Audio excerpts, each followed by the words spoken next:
Welcome, everybody, to the Friday Flow. Pre-recorded, not on a Friday, but that's totally fine with us this week. I know we missed last week. We apologize, but we'll make up for it. We'll have an extra special show today. As usual, I'm your host, Jordan, and finally we got Will back. Welcome, Will. Welcome to the Friday Flow. It's great to be back with episode 4. Excited to be here. Episode 4. All right, let's dive right in this week. Let's start off with new emojis. Unicode 15, version 15 has come out with 31 new emojis. This is obviously very important news. Which one's your favorite? Yeah, I've not been this excited since they launched the sloth emoji. Yeah. I think that might have been peak emoji. Yeah. 3 P's in a pod is quite good for thruples. The Nice. shaky face is a little freaky. That was me last night trying to get water out my ear, actually. So I can feel that one, feel that pain. Yeah, they're all great. What about you? Gray heart. I don't really like any of them. I'm always curious, like, how do they come up with them? I love the idea of consortiums. We at Wellflow have always wanted to start the Ooh. catalog consortium. I think Mm. we're ripe to be the ones to do it. But I'd love to be in like a Unicode consortium meeting. I think it would be hilarious. Maybe you can, if you say, I want to also set up a consortium, can I come and be an observer and see what they say? Ooh, that's a good idea. Want to get in the room. Yeah, to be honest, none of these really thrill me. Maybe, I don't know, I guess the hand one, but is that like going for the high five? Is that pushing someone away? Do we Oh, a know? recorder? Is that a recorder? I've not played recorder in a few years, but Yeah. that could, it might signal a boom of recorders again. Who knows? That's like the elementary school music class, right? I think I did that in sixth grade. Yeah. All right. This next topic is a Wellflow topic. Ooh. It's the Wellflow Handbook. It's big news. I'm not going to show you the TechCrunch article because it comes out tomorrow, or the New York Times article. Those come out tomorrow. But I will, however, show you the actual handbook itself. Welcome to our handbook. Will, I'll let you talk about this because this is your baby. Yeah, it's pretty exciting. It's in dark mode, so that's amazing. But this has been the amalgamation of a lot of work, a lot of crystallizing thoughts. It's all kind of transitioned through to this handbook. So really excited to launch this, the playbook for how to work as a hybrid quasi remote company. There's a lot of great things in there, like our early story and even into the strategy and things like that. Stuff you might already know about the company, other things you won't. Definitely a lot of great content in here for everyone to dig into. I'm really excited to get this live and in everyone's hands. Yeah, this is awesome. Thanks, Will, for putting this whole thing together. It's also public. So we've decided to make it public at handbook.woflow.com. And part of the reason for allowing this to be public is we want people who are interested in working at Wellflow to really have like an insight into it. And so be able to see everything you'd see really on your first day of Wellflow. And so it was, I guess it's a big decision to make this public because it's got a lot of information on our strategy, really early days of how we started the company, some things that we would consider like proprietary internal information, but we think it's worth it to really put that out there and be as transparent as possible. So really happy, really excited that we were able to get that one out. Yeah, excited for everyone's feedback on it as well. It's a collaborative doc. It's going to grow with the company, and yeah, very excited to have everyone involved. Awesome. Next topic, Augment AI. This is a startup, and to be totally honest, I don't have a perfect explanation of exactly what they do. I signed up, I'm on the wait list, but I know this is a company founded by one of the co-founders is Jordan Ritter, who was actually the co-founder of Napster back in the day. and he founded something similar to this 5 years ago, and it never really made it. But they've kind of tried it again, so it seems like it's a reincarnation of what failed 5 years ago, and it's crazy. They don't actually integrate into the products you use per se.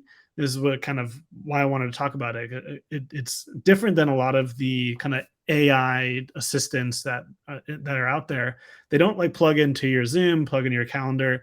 They actually plug into your computer and then listen to literally everything you do and watch every screen that you have available. So um, creepy. like a security nightmare, but they're SOC 2 compliant, so they say you're cool to good to go. But it's like very interesting how they kind of went from the ground up to think about it as more of like a let's actually consume the data ourselves as opposed to give us what's readily available through APIs. So this basically is like an unlimited supply of data that you are giving them every single day. So theoretically, it really is like an assistant looking over your shoulder at every single thing you do. So that was kind of cool. And I know this space is hot. There's been a lot of companies like Magic and a bunch of other companies that have tried it, and succeeded as well. Nothing huge. I don't think anyone's like really just become the unicorn for this space. But I see it as a space where somebody could be that. What do you think? Yeah, I think privacy is a huge part of what's going to be controversial about this. But assuming they get around that, and yeah, it could be really interesting. I think no one, as you said, has broken into this space in a major way, but I think for everyone, as their lives get busier and busier, it is a huge mountain that if someone can climb it and solve it, it's going to be a really exciting business. So, that, and then kudos to Napster, OG there. Like he's finally come back with something to the table. Love it. Napster. This next topic is I'd say it's relatively controversial, and I'm not entirely educated on it. I'm as educated as I can get to at this point. I wanted to bring it up for a couple reasons, mainly because in California, I'm getting bombarded by a million ads for both Prop 26 and Prop 27. For those of you who don't know, Prop 26 is allowing sports betting in casinos, so in tribal casinos, and Prop 27 is allowing sports betting online. So uh, bypassing the in-person aspect of it.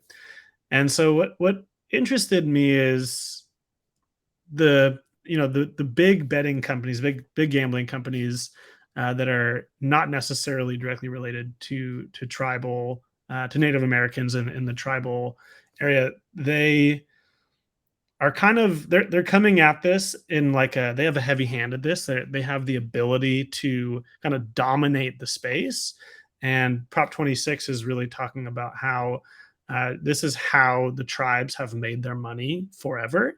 And so this is like, people coming in and just being able to take over the industry that they've really created.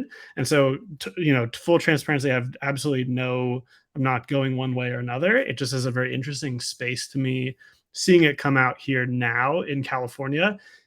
Online game or sports betting in other states has already passed. I don't know the number, but at least half of the states in the United States allow online sports betting. So it's kind of like it's gonna happen. And I think this is the first two props that are coming out in California to see like how it's going to play out in California. Is it actually going to be run by the tribes, or is it going to be run by, big betting companies, gambling companies? Yeah, definitely a controversial place. I think people are gonna gamble, right? Regardless of what they can or can't do. This is kind of one of those things that's been illegal for so long in a lot of states, and a lot of the world it isn't. So people find ways, especially with the internet, especially with the sort of globalization happening. If you ultimately want to generate revenue for the state, you do have to kind of get on board at some point. But yeah, absolutely. If this is taken away from others that have had a hold on this, thinking through how that should work is going to be a major part of this. Yeah, it'll be interesting to see where this goes. And this is something I don't know. What if they both pass? Like, What happens? I'm confused. Do you know the Yeah. answer to that? No, not at all. Should have looked that one up. Yeah. Interesting. But get Okay. registered to vote, everyone. Voting's coming up real soon.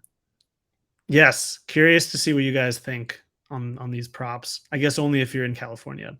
I jumped the gun on my next little caption here, but the next topic is Slack Canvas.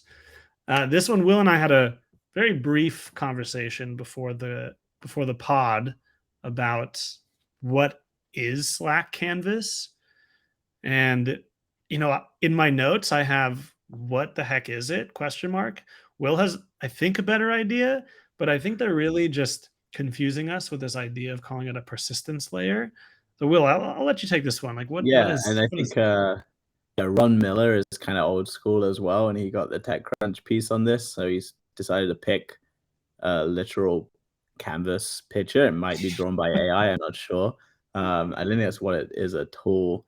So Salesforce acquired another business. They acquired Slack, obviously, a year or 2 ago for record-breaking, multi-billion-dollar fee. They acquired a much smaller startup called Canvas, and what they're trying to do is now integrate that directly into Slack. Calling it a persistent information layer is super confusing. I think all it is doing is kind of building a domain, a website, a wiki space like experience into Slack. So I think it's akin to what we use Notion for right now. We even have the handbook. So creating those spaces in Notion for documentation and wikis, I think that's what they're talking about adding into Slack now. So I'm super interested in that. We use Slack obviously as a huge communication tool. Can we build that into a communication tool that is also your persistent information layer? I think that could be really cool. It sounds like it will be rivaling how companies use Notion.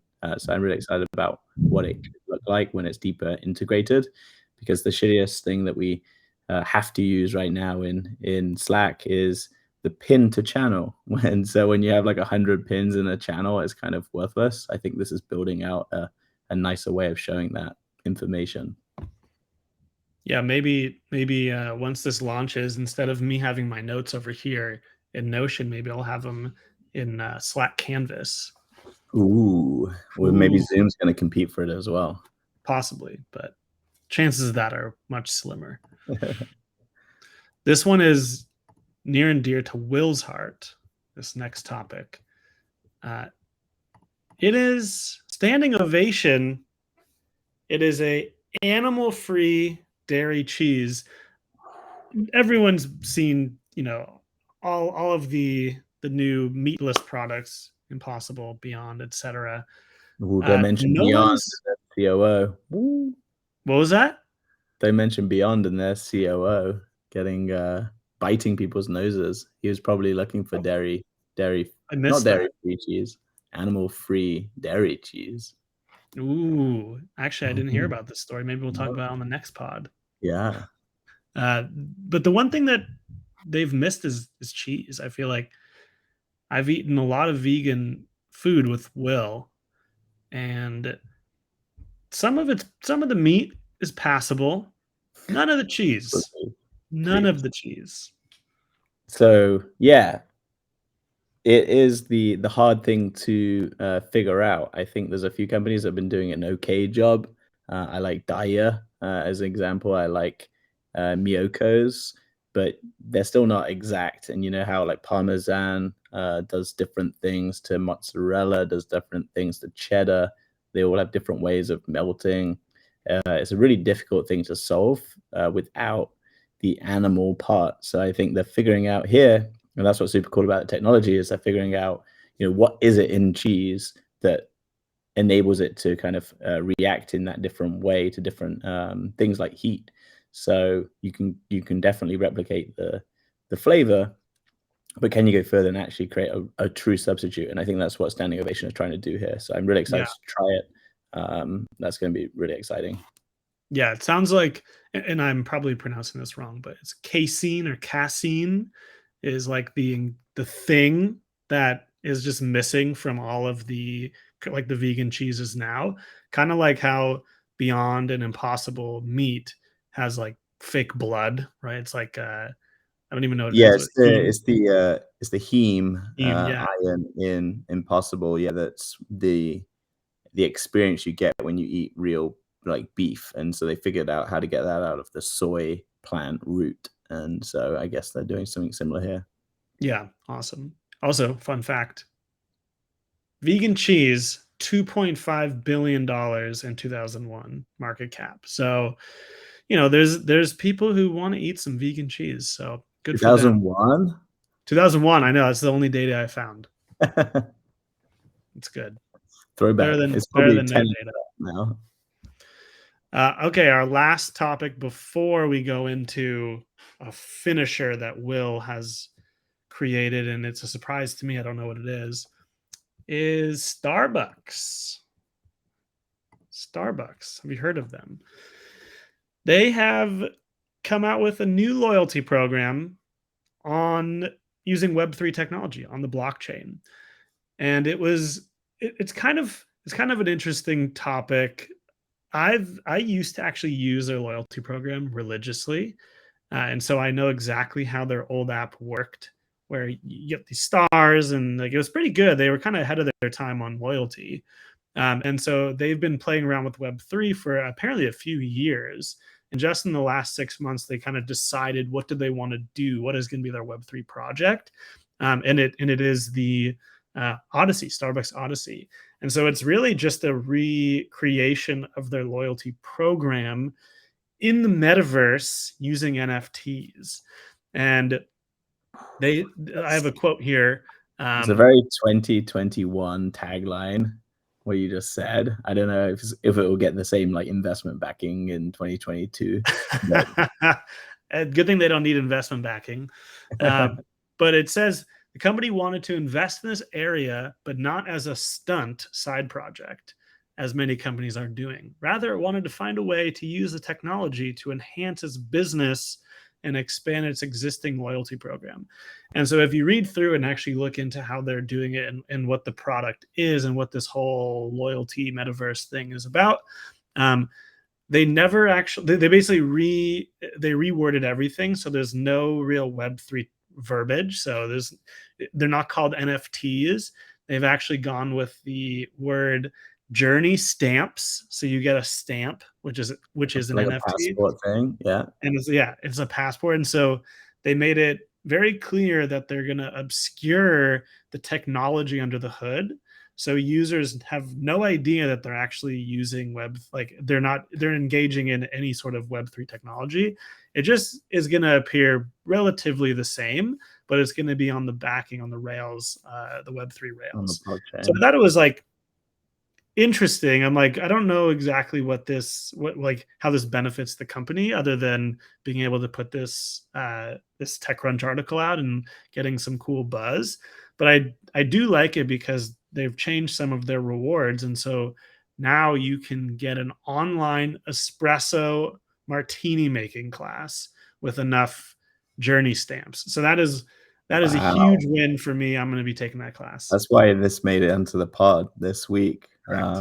That's so funny. I think 2, 3 months ago, they were probably full stream ahead, calling it metaverse, Web3, blockchain, and then last minute before launch, they like scratch all of that, cut out all of these names, call it something like passport stamps.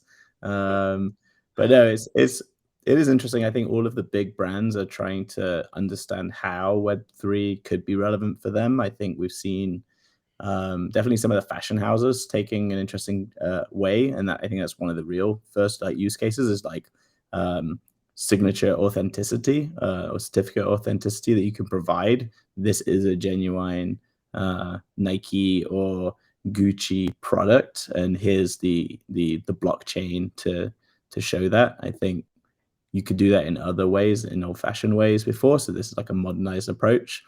Super cool to see it now translate into a loyalty program. We'll see how that works. Can you take your Odyssey stamps and go to the metaverse and buy a fake latte with Zuck at the Starbucks? Who knows? But crazier things have happened, right? The question is, how many journey stamps is it going to cost me to get your Wellflow Sloth NFT back. That's true. We'll see what they're trading for, but yeah, I feel like this could be an uphill battle. Ooh, bummer. All right, so this last one has no caption because I don't really know what it is. Will has prepared it, and right before the call, we were unable to get Will to share his screen. Technical difficulties. So I'm going to share the screen, and I'm gonna just follow his instructions. He's hidden what's going on by just adding a bunch of Share the placeholders screen. here. Let's go. Here we go. All So what do you right. want me to Well, do? that's it. Just slowly scroll down until you hit the first slide. It'll become clear when you see it. I'm excited for this. This is Oh, a new game. All right, go back up real quick, real quick. oh, You've got too long. You're okay. looking at it too long. All right. Welcome to the game Hot Dog AI. No Hot Dog AI. I think there's been a lot of interest, obviously, in Stable Diffusion and GTP3 and all of the other AI products that are coming out that we think are super awesome. I wanted to do a little real hands-on experiment using some early AI. So I'm using Stable Diffusion here. I've generated a few pictures, and Jordan has to tell me on a scale of 0 to 4 in each of these categories. And you'll notice they're food items because there's a highly relevant Wellflow use case potentially of this technology. Jordan has to go through, and he has 20 seconds per slide. There's 4 slides, and tell me which ones of the 4 images are AI generated. All right. Is there one per four, or you don't know? You don't know. You don't know. So I We're just I showing just 4 say, pictures. It could be 0, it could be 2, it could be okay, 4. okay, here we go. Here we go. First one up is All right. Top left is real. Top right is fake. Bottom left is fake. Bottom right is real. So 2 right, 2 wrong. that your final answer? Yes. That was too easy. You are correct. All right. Yes. Pepperoni All right. pizza.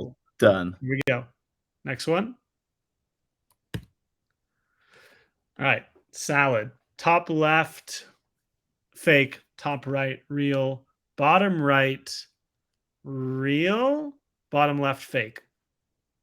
Damn. Did 10 I out nail of it? 10. Again, nailed. All right. Burgers. Top left, real. Top right, fake. Bottom left, real. Bottom right, real. You are 50% right. The top left is Oh, fake. which one's fake? The 2 top ones. The 2 top ones are fake. So the top Yeah. left one I said was wait, no, so the top left one I Yeah. said was real. Yeah, it's fake. Oh, it's fake. Impressive. Nice. All right, so it fooled me once. Nice. Is that is there more? Yeah, Okay, there's one cool. more. All right, one more. All right, so the way that I'm gonna do this is I just decided which one looks the most delicious, and I'm gonna say that one's real. So the top right one looks the most delicious. I'm saying that one's real. The bottom right one looks real as well. The bottom left one looks fake, and the top left one looks fake. Okay, you got a real 50-50 there. Ooh. The 2 top ones are real, the 2 bottom ones are fake. Oh, okay. All right. Yeah, the little source it drew on the bottom left one was super weird, but, I left it in by accident, so That was a good game. I like that game. So yeah, that's interesting applications, though. Some of these I didn't spend long at all, plugging, um, some words into Stable Diffusion to come out with these, so really impressed with what was accomplished. yeah. Um, Pretty scary to see, this stuff can trick you and, potentially a great use case for figuring out food images for companies Yeah. maybe, who knows? I did see another this is actually the first pod I didn't put in, like an app using Stable Diffusion, and so I'm glad you brought this up today. Um, I did see one, however, that allows you to put in a few images and it tries to figure out sort of like what's going on in the images. And then you can make like a subject and then it'll like create it in the style of the images that you Mhm. provided, which for us is like kind of the dream, right? Like being able to say, here's the restaurant. Now make us all of the dishes that it offers. Like that would be amazing to be able to just have that work. And so, it's getting there. It's getting there. We're not working on it, but it's getting there. It's really exciting. So yeah, Yeah. watch this space. I think there's some super Yeah. cool progress happening here, like literally every week. Yeah. Yeah. It's pretty nuts. Cool. Well, thank you, everybody. Happy Friday. For us, it's Wednesday, but we're putting this out on Friday. Thank you for watching the Friday Flow, and we'll see you next week.